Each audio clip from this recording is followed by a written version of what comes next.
Good morning, David. Hello, Christopher. Are you well? Oh, lovely sunshine today. Let's hope it Cheers. lasts all day. I think for the next 2 or 3 weeks. The next 2 or 3 weeks of glorious sunshine, and then we'll all be complaining it's too hot. And we need more rain. And we need more rain. Yeah, exactly. It's a very British thing to do, to complain about the weather. It is. Well, we're on our own, Christopher. Dear viewer, as you can see, dear viewer, the good Reverend Neary is leading a school leavers assembly in Mapperton, I think, today. May not be today. It's one of the other. Could be one of. Anyway, one of our 4 school primary schools. She's leading the leavers service. Isn't this a week early? Perhaps they've got other things planned for the final week of school. Because the ones I'm doing are the last day of term. Yes, but only one person can only do one of those, can't they? No, I got 2 on the last day of term. Yeah. 1 in the morning, 1 in the afternoon. You see, these multi-parish benefices, you have to be multi-skilled and learn how to be in more than one place at once. I've done 3 leavers services once in a day. I bow to your superiority, David. 9:30, 1:30 and 3 o'clock. Yeah, I got 9:30 and 1:30, I think. In the days, good old days, when schools didn't finish till 3:45. Make them work hard. That's what you're saying, isn't it? None of this running home at 3:15 lark. It's 3:15 every day now, isn't it? I think it is. Well, I suppose you had to wear shorts then as well. To do assembly? Yeah. I always wore shorts when I was in Shropshire. I wore nothing else. And if anybody saw me dressed up like this, they'd say to me, "Do you have a funeral today, Vicar?" Or a wedding. If it was a Saturday, they'd go for the wedding option. Yeah. That's why you're wearing your collar. I'm wearing it for this presentation so that people can see that, You're not an imposter. I'm not an imposter. The real deal. Well, that's debatable. The genuine team rector of the Beaminster Team. The Beaminster Area Team Ministry, yeah. That's the one. The glorious title. It has lots of responsibility. The team vicar doesn't. And the good side? Should we read?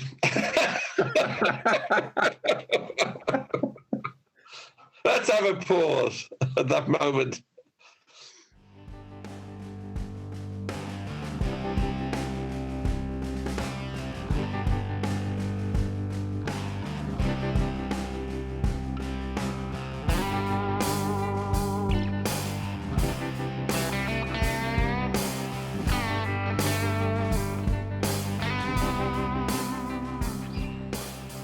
Today's reading is from Mark chapter 6. It's verses 30 to 34 and then 53 to the end. And I'm sure we'll mention something about that chunk that's being missed out in the middle afterwards. So the apostles gathered around Jesus and told him all that they had done and taught. He said to them, "Come away to a deserted place all by yourselves and rest a while." For many were coming and going, and they had no leisure, not even to eat. And they went away in the boat to a deserted place by themselves. Now many saw them going and recognized them, and they hurried there on foot from all the towns, and they arrived ahead of them. As he went ashore, he saw a great crowd, and he had compassion for them, because they were like sheep without a shepherd. And he began to teach them many things. So when they had crossed over, they came to land at Gennesaret, and they moored the boat. When they got out of the boat, people at once recognized him, and they rushed about the whole region and began to bring the sick on mats to wherever they heard he was. And wherever he went, into villages or cities or farms, they laid the sick in the marketplaces and begged him that they might touch even the fringe of his cloak, and all who touched it were healed.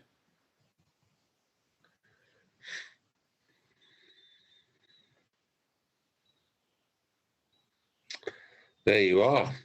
I mean, the story starts off with a continuation, really, of a few weeks ago when Jesus sent out the disciples in pairs, go to every door and every house, etc., etc. Mm-hmm. And if you get there and you're not greeted, no one wants you, knock the dust off your feet, etc., and carry on. They've obviously come back, haven't they, having been on that great... They've been on that great tour. They've come back. That was about 2 weeks ago we read that, wasn't it? Yeah, but those are 2 weeks later. Here they are, back again. And I think they're excited to tell him what's gone on. Yeah. Yeah. Yeah, we've baptized 5,000 new Christians or followers of the way, as they would have been known maybe then, or we've told people all about you. And some said, go away, we don't want to know, it's a load of rubbish. Others welcomed us. Yeah. Lovely stories, isn't it? Yeah, we didn't go hungry once. People fed us all the time, except in that one village where they were really nasty people. Yeah. But they shook the dust off their feet and moved on. They shook the dust off their feet and moved on. Moved on. Now they're back. And all Jesus wants to do is go to a quiet place so they can have a rest. Mm. We don't read this very often in the Bible, do we? The Bible's very much the story of Jesus and what he did. You don't get that phrase, come to a deserted place all by yourselves and rest a while. That's right. I think that's key to all aspects of life. We all need a deserted place or a rest time to rest, because we're all so busy in life, aren't we? Yeah, and I think life's busier now than it ever has been, isn't it? I'm sure you're absolutely right. Although it's all probably, whatever you'd say, all equal to each other. I guess people felt busy years had gone by, but in a different way. Their whole life then was sensed around, if you were a man, for instance, heavy industry and long hours, and if you were the woman, preparing the house and looking after the children and making sure your man's food was on the table when he got back, and you made to make ends meet, of taking in work in the home as well to do. And so I think a lot of it is based around that. Today, everything is a rush, isn't it? Whether it be work, and people work long hours. And not just clergy who always say they work long hours, but everybody. My daughter will work 15 hours a day some days, and then they run in their social life till early hours of the morning and all this, the rest of it. It's a crazy world at times. Yeah, so come away and rest a while. Yeah. And then we welcome people into church that come to church to rest, and we say, oh, welcome to church. Why don't you become a sidesman? Come and do the lesson. Come and do the prayers. Come and help clean. Come and help trim the garden next week. That's right. And the vicarage hedge needs cutting. Could you run it in next Tuesday? Yeah. Yes, you're absolutely right. And there's something very special about that, being able to rest in God, isn't there? Yeah. To find peace, an inner peace, and inner stillness. And I do try to encourage that a lot. I'm not very good at doing it myself, I've got to be honest. I mean, I'm very good at doing it around here. We're always encouraged, aren't we, to go and retreat once a year. Yes. And I've never been very good at doing that in the sense of I'll go away for 3 or 4 days. And that's my problem. That's my fault. Nobody stops me doing it, but I've never been very good. Never been good. No, I mean, I had a lovely PCC meeting yesterday, and we were talking about our worship. Can I just stop you there? The two phrases you put don't very often go together. No, they don't. Lovely and PCC meeting. I'm just confused, but carry on. It was great. It was a really encouraging PCC meeting. Good. We had a lady there. She said exactly that. She said, you know what? We were talking about traditional services and whether we modernize, how much we modernize them and things. But she said, you know what? I walk into this lovely church building, and you start to feel relaxed. You start the words of the liturgy, and it's the liturgy that I was saying 50 years ago, and you feel like you're home. You feel the peace, your inner peace, just descend because you're in places which are so familiar, and it spiritually feeds you. I'll say not everybody on the PCC agreed with that viewpoint, but actually I think it's a very valid point. And isn't that one of the purposes of our worship, to help us find our inner peace? I think so, personally. It's that meeting person. It's that engagement with Jesus, wasn't it? That's because that's what the disciples had done. They'd come back, they'd met him, they were back with friends in the friendly place they've known. Yeah. And he recognised straight away in them, whilst they were eager and keen and wanted to tell him and share and all the rest of it, as we all often do. Yeah. Sometimes after a big, in this case, missionary journey for them, or big step of mission, what they really needed was just to rest, be peaceful, think it through. You know, as my mother always would have said, tomorrow's another day. Yeah.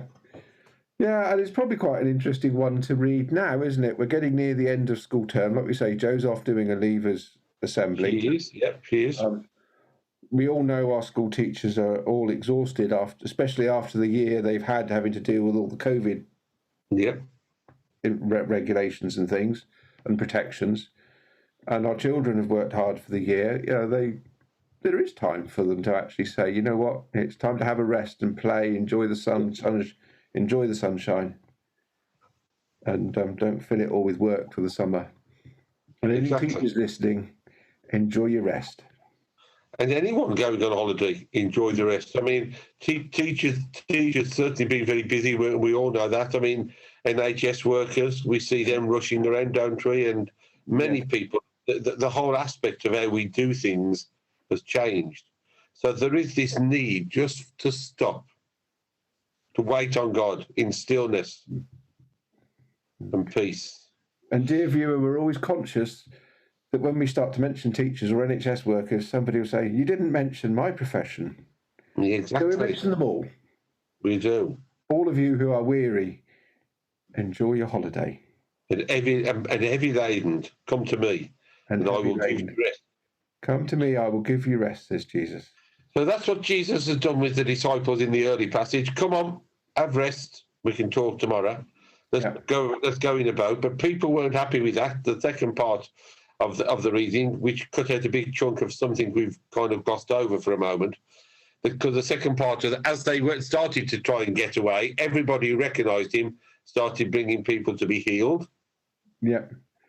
And we know the bit that happened in the middle was the feeding of the 5,000, a passage we're all familiar with. Yeah. And Jesus walking on water, a passage we're all familiar with. So they've now crossed over the sea. But he's almost like he's getting famous now. They're looking for rest. Yeah. They're looking to get away. But everybody's so desperate to be healed. That's right. That they follow him and they get there ahead of him. And we know from Jesus to be healed. We know from Jesus' point of view that when he starts doing this healing, it takes a lot of strength and power out of him, because we were told that in the previous reading a few weeks ago with the lady with hemorrhage. You know, the lady who's bleeding. He recognised the touch of the cloak because energy, power had gone from him, didn't it? He did. He said, yeah, everybody's touching you, Lord. How can you say something's happened? Of course, you're in the middle of a crowd. What's the thought of a crowd amongst COVID? But he said, I know the power has gone out of me. And I don't know if it's true, but I would have thought every aspect of healing had that effect upon him. Yeah. And here he's trying to get away, to have rest and peace, and people are again upon him. Yeah, and there's people here just begging him that they might even touch the fringe of his cloak, is the last verse. That's right. All who touched it were healed. Yep. No wonder people wanted to go to church if they went and got physically healed like that. That's right. Do you think we need to try and move our churches away, pick our buildings up, and let's try and move them all? we'll move them into the sea and see if people follow. Well, I don't think the people climbed in the sea. They just kind of blocked his way till he did what he wanted to do. Yeah. I think it's such a fascinating bit, that only 4 verses, isn't it, about the healing of the sick? 53 to 50. In fact, it's only 3 verses. But it's an important part of that whole story. Jesus is trying to get away. He needs the rest. He needs time to be with the disciples. Yet everybody's requiring his attention and business. And the importance is that he doesn't turn them away. No, it's important, isn't it? Whatever he did, you had that verse, it was in the first section, wasn't it? And he had compassion on them. He had compassion upon them. So he didn't do what he knew he needed for himself. He did what was needed for others. But I'm sure after this, I'm probably not written down, but I'm pretty sure he did actually find the time to rest. Yeah, I mean, we know that Jesus did have periods of going off into the wilderness to recoup, to recharge the batteries or whatever. And that's important for everybody, isn't it? And it's important for us. I mean, your day off is a Monday. And as rural dean, I do hope you take it fully, of course. I have to monitor this. And Joe and I have traditionally had Fridays off. And, the rest we get by being able to just switch off for one moment, one day in the week, even if you do know when you come back on Saturday morning, you're going to have a ton of emails unanswered. You've got to start pondering through. It is important that everybody takes rest. And I remember certainly, as many of our viewers, I'm sure, will remember, certainly in my childhood days, Sunday was Sunday. And it was a day of rest. Whether you went to church or not, it was still a day of rest because you couldn't go shopping. There weren't the football matches, to attend, or other great sporting events. No horse racing when I was a child on a Sunday. Everything stopped. The pub could only open between, I think it was something like 12 o'clock and 2 o'clock. So there was no all day, beer drinking and stuff. And the idea was that on the Sabbath, even if you didn't worship, you had this time of rest and peace and quiet and renewed your batteries. And that's all gone because nobody knows what day of rest it is for most people now. And a lot of people are expected to work 6-7 times a week, 7 days a week, or parts of them. Would you want to go back to the way it was 50 years ago? It's a good question, Chris. And it's always easy to look back with rose-tinted spectacles, isn't it? And think, they were always better. I do think there was something important about having the day when you weren't forced to rest, because people did things, I'm sure, dug their allotments or, read them. But there was still something about Sunday being a peaceful day. I can remember it in my mind. Whilst things were going on, the whole atmosphere of the day seemed different to what it does today. And a lot of the times, if you start listening, as I do, I listen quite avidly to Classic FM. I love classical music anyway, and I got sick of the constant rabbiting and chattering on some of the other radio stations, or the political arguing all the time. And but you notice it from about Thursday at 6 o'clock. They start talking about the weekend, as if the weekend has started. Well, the weekend to me is Saturday and Sunday. But I start talking about this is now the pre-weekend, which seems an awful lot of hype and nonsense. But I always remember, in those days of childhood, Saturday was a day when you did things as a family together, or dad took son to football, or mother, and daughter did cooking at home. Now, I know that's awful stereotyping, and Jo will kill me when she gets back and sees. But it was that kind of approach. But Sunday, things stopped. So would I like to see it again? I'd like to see it for a lot of people who are forced into working non-stop and having to constantly be on the go, just for them to be able to stop and rest occasionally. Yeah, I mean, I think I miss sometimes actually all stopping on the same day, because that gives you the opportunity to meet. Yeah. Like if you have a day off on Friday, I have a day off on Monday. Well, there's not a day in the week now when we're not working that we could go do something recreationally if we wanted to. That's right. Although, let's be honest, within our job, we're very lucky. We can create time within a diary. We can in our job, but we're not stuck in the classroom for X hours a day, and then when you get home, you've got to start doing all the bookwork and markings and planning and all whatever. Yeah. And in the health service, where I know compared to my day when we worked 8-hour shifts, they're now working 12-hour shifts, and that's exhausting. Oh, it is. Yeah, it is. And farmers don't stop generally. No, farmers don't. They're a breed unto themselves. God bless them, aren't they?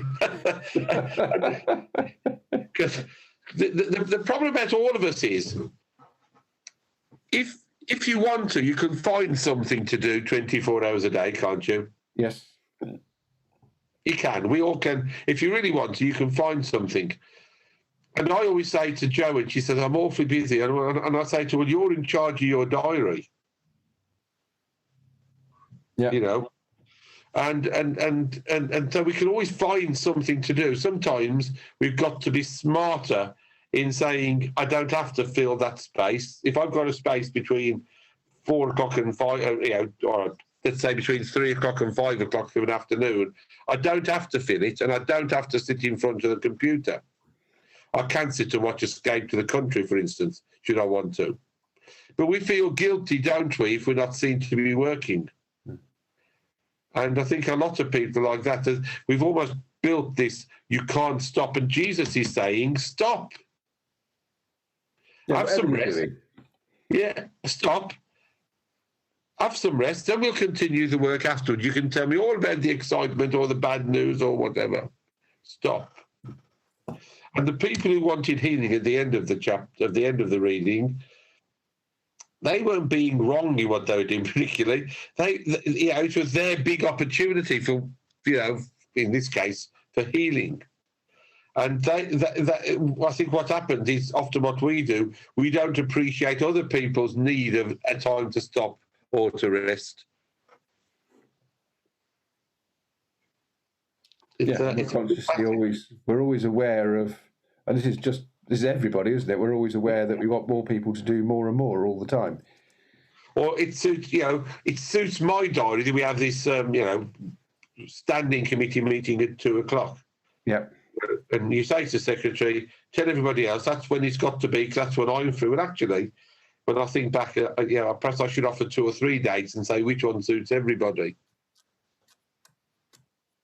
But then you end up with you never arrange a date because that's very true. One, I can't make this date. Oh, I can't make that date, and everybody's diaries are really busy, and then the time drags on, and especially if it's done on email. That's true. It takes a day or two for everybody to reply. Do you think Jesus had a diary? That's an interesting question, isn't it? Yeah.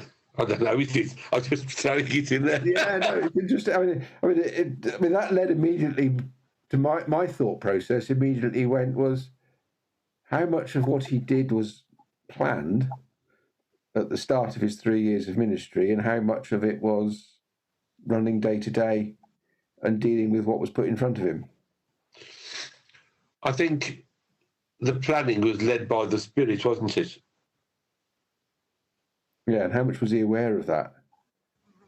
I'm sure he was aware of quite a bit of it, but he also knew. He also knew, because of what you say, he had compassion for everybody. He knew. Yeah, so he put the people appeared in front of him. Yeah. He had the compassion and he healed them. That's right. He dealt with it. Did he have a diary that says, next Wednesday you will be walking in Exeter, and there will be 62 people that will need healing, and it'll be etc. Yeah, well, yeah, he could have put 2 to 4 healing. Yeah. We don't know. What we do know is that he had compassion. He loved everybody like he loves us, and he will continue to heal us in whatever way that's appropriate to do so. But he also wants us to rest. To rest and enjoy our leisure. That's right. To rest. Be peaceful. So perhaps I've got to get better at taking the odd retreat. I can sit and be quiet with him. When all the retreat centres open again. Yes, true. Yeah, I've often said in many sermons and talks, we've lost the ability for awe and wonder sometimes, just to sit and to be with God. Yeah. And I think awe and wonder are great things. They are, and I mean, maybe even for us, we walk in some of these holy buildings that have been prayed in for 800-900 years, some of them. Yep. And you feel the sense of awe as you walk in the building. Do. And we wouldn't want to take that away. Yeah. And the faithfulness of prayer is important in the same way as the faithfulness of the disciples. And in years to come, somebody will be enwrapped with all the prayers of everybody, including ours, in some of these buildings. Yes. So there we are. So next week, I think we may well be joined by Reverend Neary again. I think she's got another leaving service, but I think it's later in the day. Right. Well, let's hope so. Yeah, let's hope so. Have her back again. It will be good to have her back and to put her for her input and for her to correct me of my understanding of, childhood memories of that. Do you think she'll use the word "that's outrageous"? Yeah, she'll just hit me off screen. So you're okay.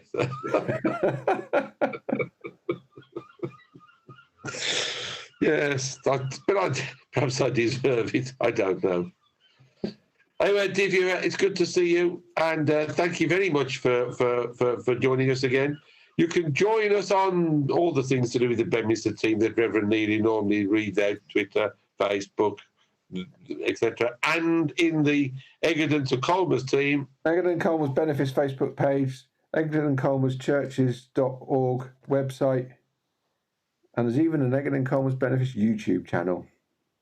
Wow.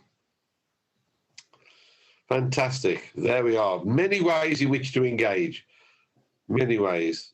Just type into your computer the name of either of our two churches. It'll throw up everything you want to know, I'm sure. I'm sure it will.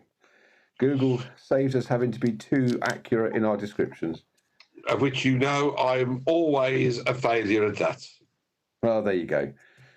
Good to see you. Good to see you all. Bye now.